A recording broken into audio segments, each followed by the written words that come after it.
Hey there! In today's video, we're going to show you how to make the perfect New York style pizza right in your own kitchen. You know, the kind with the large, thin slices and crispy crust that you can fold in half and eat on the go.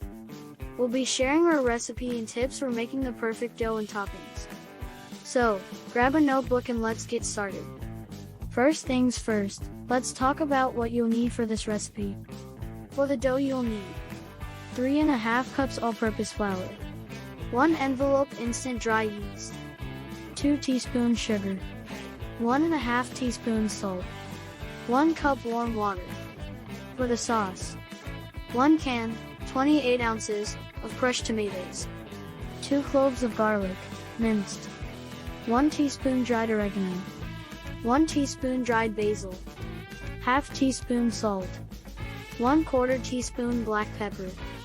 And for the topping, 8 ounces mozzarella cheese, shredded, 1/4 cup grated Parmesan cheese, fresh basil leaves, optional.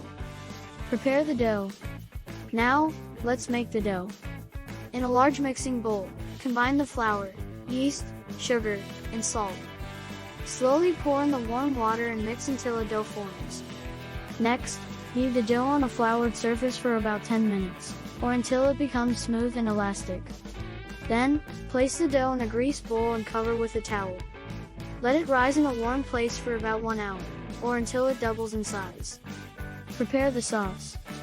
While the dough is rising, let's make the sauce.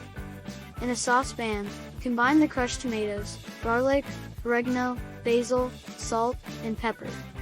Cook over medium heat for about 10 minutes, or until the sauce thickens. Assemble and bake the pizza. Preheat your oven to 500 degrees Fahrenheit. Roll out the dough on a floured surface to your desired thickness. Spread the sauce evenly over the dough, leaving a slight border around the edges.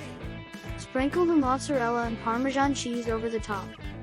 Place the pizza on a baking sheet or pizza stone and bake for about 10 to 12 minutes, or until the crust is golden brown and the cheese is melted. Tips and variations. A few extra tips to get that authentic New York style crust. Try using high heat in a baking stone or steel in the oven. And don't be afraid to get creative with toppings. Pepperoni, mushrooms, vegetables, sausage, meatballs, the possibilities are endless. And there you have it, our recipe for making the perfect New York style pizza at home. Give it a try and let us know how it turns out. Don't forget to share your results with us, and let us know if you have any questions. Thanks for watching, and we'll see you next time.